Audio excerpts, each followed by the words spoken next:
Hello my dear memory athletes. आता आपण अत्यंत महत्वाची अशी जर्नी मेथड शिकणार आहोत. ही अशी मेथड आहे की जी जगभरातले मेमरी चॅम्पियन्स त्यांच्या लक्षात ठेवण्याच्या प्रक्रियेमध्ये वापरतात व सामान्य माणसाला आश्चर्यचकित करेल एवढी प्रचंड माहिती लक्षात ठेवतात. ही मेथड मी तुम्हालाही शिकवणार आहे, कारण तुम्ही आहात मेमरी ॲथलीट आणि तुम्हाला बनायचंय मेमरी चॅम्पियन.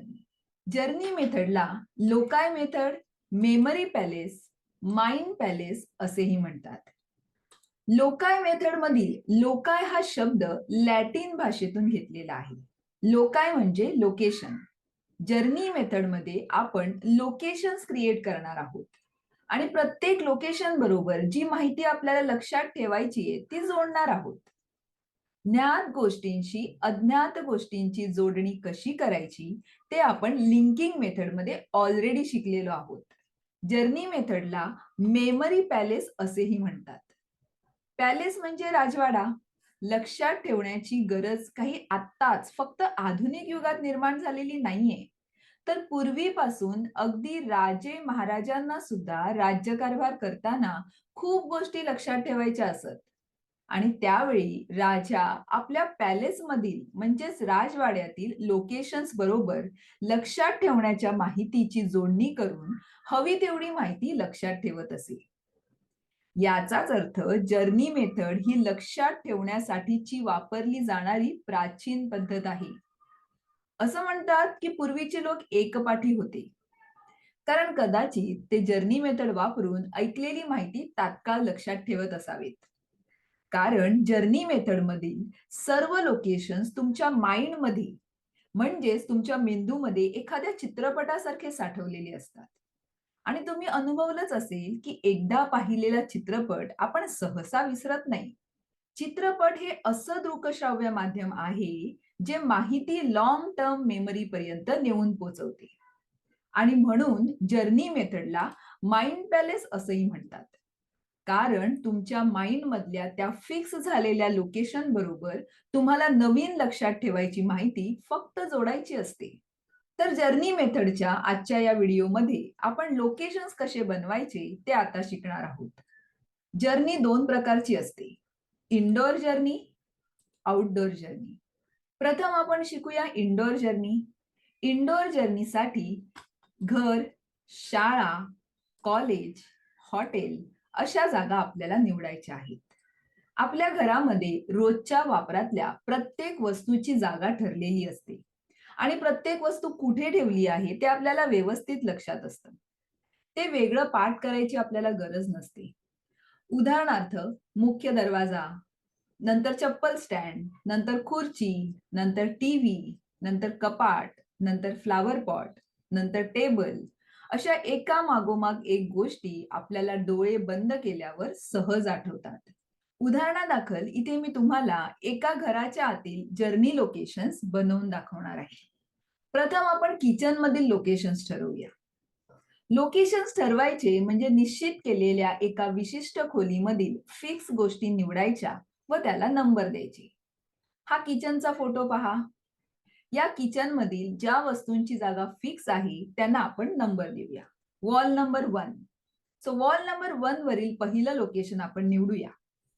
पहिलं लोकेशन आहे प्लेट्स, दुसरं फ्रीज, तिसरं वॉल माउंट लाईट, चौथं चिमणी, पाचवं बॉटल्स. आता वॉल 2 वरील लोकेशन निवडूया. वॉल 2 वरील पहिलं म्हणजेच 6वं लोकेशन आहे सिंक, 7वं डिझायनर वॉल, 8वं स्टोरेज, 9वं ओव्हन आणि 10वं ग्रीन जार. आता आपण बेडरूम कडे वळूया. बेडरूमच्या वॉलवरील पहिल्या वॉलवरील लोकेशन आपल्यासाठी ते 11वं लोकेशन आहे. 11वं लोकेशन राउंड लॅम्प, 12 बेड, 13वं लोकेशन कर्टन, 14वं लोकेशन स्टडी लॅम्प, 15वं लोकेशन विंडो. नेक्स्ट वॉल 16वं लोकेशन प्लांट, 17वं लोकेशन डस्टबिन, 18वं कॉम्प्युटर, 19वं लोकेशन फाईल्स आणि 20वं लोकेशन डोअर. अशा रीतीने या घरातील किचन व बेडरूम मधील 20 लोकेशन्स आता आपण बनवले. असे तुम्हाला तुमच्या संपूर्ण घरातील सर्व खोल्यांमधील लोकेशन बनवायचे आहेत. अगदी तुमच्या टॉयलेट बाथरूम मधले लोकेशन सुद्धा तुम्ही घेऊ शकता.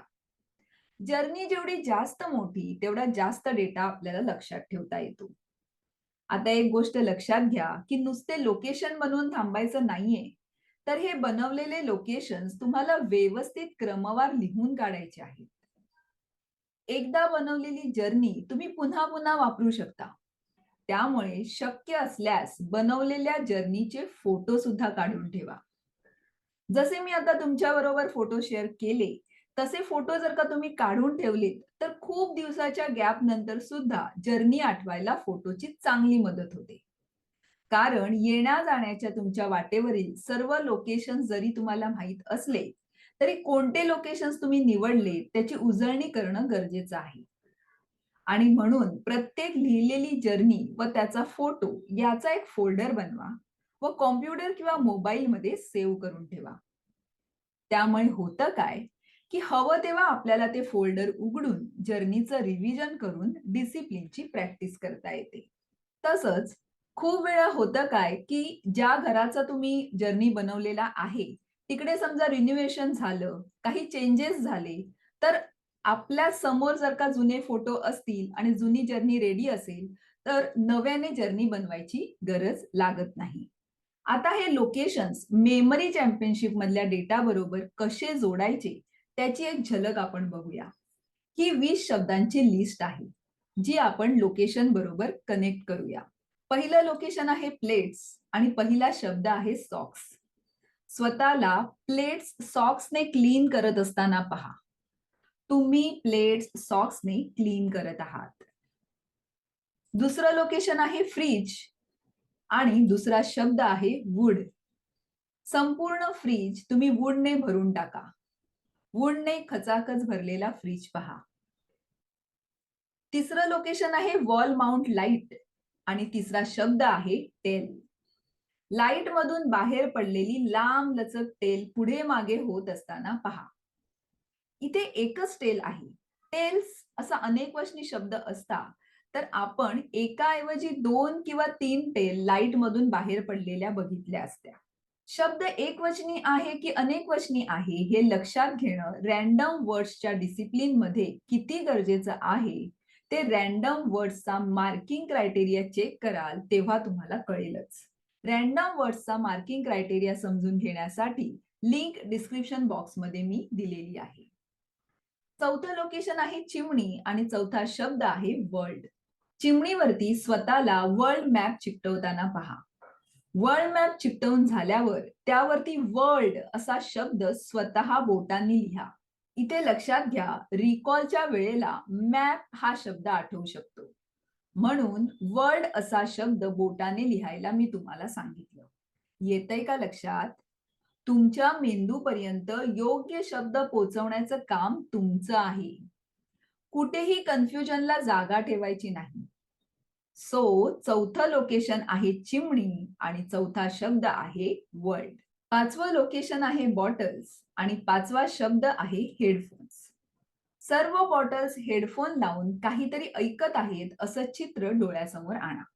नीट पहा हेडफोन्स लावलेल्या बॉटल्स. अशा रीतीने व्हिडिओ पॉज करून प्रॅक्टिस म्हणून उरलेले सर्व 15 लोकेशन्स व वर्ड लिस्ट तुम्हाला स्वतःला कनेक्ट करायची आहे. आणि हे कनेक्शन कसे बनवायचे हे आपण लिंकिंग मेथडमध्ये डिटेलमध्ये शिकलेलो आहोत. लिंकिंग मेथडचा व्हिडिओ तुम्ही बघितला नसेल तर हा व्हिडिओ संपूर्ण समजून घेतल्यावर डिस्क्रिप्शन बॉक्स चेक करा व लिंकिंग मेथड शिकून घ्या. आता आपण वळूया आउटडोअर जर्नीकडे. जसं आपण घरातनं बाहेर पडतो तसं आपल्याला खूप सारे नवीन नवीन लोकेशन्स दिसू लागतात. रोज शाळा, कॉलेज किंवा ऑफिसला जाताना आपण हे लोकेशन्स बघत असतो. त्यामुळे हे सर्व लोकेशन आपल्या डोक्यामध्ये फिक्स झालेली असतात.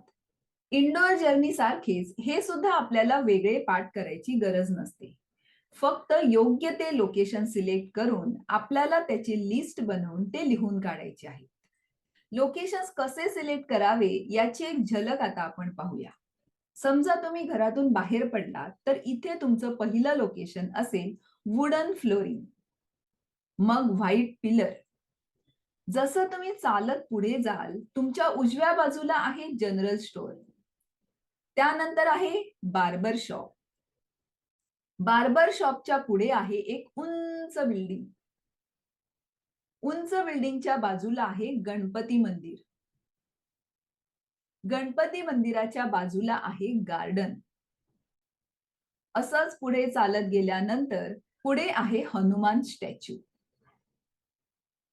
थोडंसं पुढे गेल्यानंतर लागतं साडी शॉप. साडी शॉपच्या बाजूला आहे चष्म्याचं दुकान. हे झाले तुमचे 10 लोकेशन्स. अशा रीतीने तुम्ही हव्या तितक्या जर्नी सहज बनवू शकता. तुमचं घर ते ऑफिस, तुमचं घर ते शाळा, तुमचं घर ते कॉलेज, तुमचं घर ते तुमच्या मैत्रिणीचं, मित्राचं घर, तसंच तुमचं घर ते तुमच्या नातेवाईकांची घरं, अशा कितीही जर्नी तुम्हाला बनवता येतील. जेवढ्या जास्त जर्नी तुम्ही बनवाल, तेवढा जास्त डेटा तुम्हाला लक्षात ठेवता येईल. इथे एक लक्षात घ्यायचंय, की जर्नी बनवताना एकतर उजव्या बाजूचे लोकेशन सिलेक्ट करावे किंवा डाव्या. म्हणजे ठरवलेल्या डेस्टिनेशन पर्यंत तुम्ही पोहोचला, की परत येताना उलट बाजूचे लोकेशन तुम्हाला सिलेक्ट करता येतात. उदाहरणार्थ, आता आपण जी 10 लोकेशन्सची जर्नी बनवली, त्यात आपण घेतलेले सर्व लोकेशन फक्त उजव्या बाजूचेच होते. सुरुवात उजव्या बाजूने करून परत येताना डाव्या बाजूचे लोकेशन घेतल्यामुळे जर्नी मोठी बनते. इनडोअर किंवा आउटडोअर दोन्ही जर्नी बनवताना एका गोष्टीची काळजी घेणं गरजेचं आहे. ती म्हणजे लोकेशन जर का रिपीट होत असतील, म्हणजे एकच लोकेशन पुन्हा पुन्हा येत असेल, तर ते घेणं टाळावं. उदाहरणार्थ, इनडोअर जर्नीमध्ये बेडरूम व हॉल दोन्हीमध्ये एसी असतील, तर कोणता तरी एकच एसी घ्यावा. किंवा टेबल पुन्हा पुन्हा येत असेल, तर कोणतं तरी एकच टेबल घ्यावं. तुमच्या आउटडोअर जर्नीमध्ये मंदिर पुन्हा पुन्हा येत असेल, पण जर पहिलं मंदिर गणपतीचं, दुसरं हनुमानाचं आणि तिसरं शंकराचं असेल, तर सर्व मंदिर तुमच्या लोकेशन्समध्ये ऍड करायला हरकत नाही. कारण वेगवेगळ्या देवाबरोबर वेगवेगळं कनेक्शन फॉर्म होऊ शकतं. तसंच इनडोअर जर्नीमध्ये एका वॉलवरती 5 लोकेशन सिलेक्ट करावेत. व्हिडिओच्या सुरुवातीला आपण किचन आणि बेडरूम मधले लोकेशन सिलेक्ट करताना सुद्धा प्रत्येक वॉलवरती 5 लोकेशन सिलेक्ट केले होते. एका वॉलवरती 5 लोकेशन सिलेक्ट केल्यामुळे जोडणी करताना चुकून एखादं लोकेशन राहिलं तर ते आपल्या चटकन लक्षात येतं. कारण आपल्याला माहित असतं की प्रत्येक वॉलवरती 5 लोकेशन आपण निवडलेले आहेत. निवडलेले लोकेशन्स कसे लिहून काढायचे हे समजून घेण्यासाठी ही स्लाइड पहा. तुम्ही तुमची जर्नी वहीमध्ये किंवा एक्सेल शीटमध्ये अशा रीतीने लिहू शकता. प्रत्येक वॉलवरती आपण जे 5 लोकेशन सिलेक्ट केलेत, त्यातील एक ठळक प्रॉमिनंट लोकेशन निवडून त्याचं नाव वॉलला तुम्ही देऊ शकता. तुमच्या रेफरन्ससाठी या स्लाइडचा स्क्रीनशॉट काढून ठेवा. तुम्हाला तुमची जर्नी लिहिताना याचा उपयोग होईल. प्रत्येक वॉलला नाव देणं तेवढं गरजेचं नाहीये. जर तुम्हाला सहज शक्य असेल, तर वॉलला नाव द्या आणि मगच प्रत्येक वॉलवरचे 5 लोकेशन लिहा. तर ही होती जर्नी मेथड. गरज असल्यास व्हिडिओ पुन्हा एकदा बघा आणि लगेच एक जर्नी बनवून घ्या आणि काही शंका असल्यास कमेंट बॉक्समध्ये नक्की लिहा. तुमच्या सर्व शंकांचं निरसन नक्कीच केलं जाईल. ओके, तर मग या व्हिडिओमध्ये आज आपण इथेच थांबूया. आणि हो, आजचा व्हिडिओ तुम्ही लाईक केलात का? Thank you. जर्नी किती मोठ्या असाव्यात, कोणत्या डिसिप्लिनसाठी किती जर्नी बनवाव्यात, कोणत्या डिसिप्लिनसाठी एका वॉलवरती 4 लोकेशन्स असावेत व कोणत्या डिसिप्लिनसाठी एका वॉलवरती 5 लोकेशन असावेत, ते डिटेलमध्ये मी पुढील व्हिडिओमध्ये समजावून सांगितलेलं आहे. आणि पुढचा व्हिडिओ रिलीज झाल्या झाल्या तुमच्यापर्यंत पोहोचण्यासाठी चॅनल सबस्क्राईब करून बेल आयकॉनवर क्लिक नक्की करून ठेवा. आणि तुमच्यासारखंच काहीतरी भन्नाट करू इच्छिणाऱ्या तुमच्या ओळखीच्या मंडळींमध्ये हा व्हिडिओ शेअर सुद्धा नक्की करा. तर लवकरच भेटूया पुढील व्हिडिओमध्ये. कारण तुम्ही आहात मेमरी ॲथलीट आणि तुम्हाला बनायचंय मेमरी चॅम्पियन. Thank you.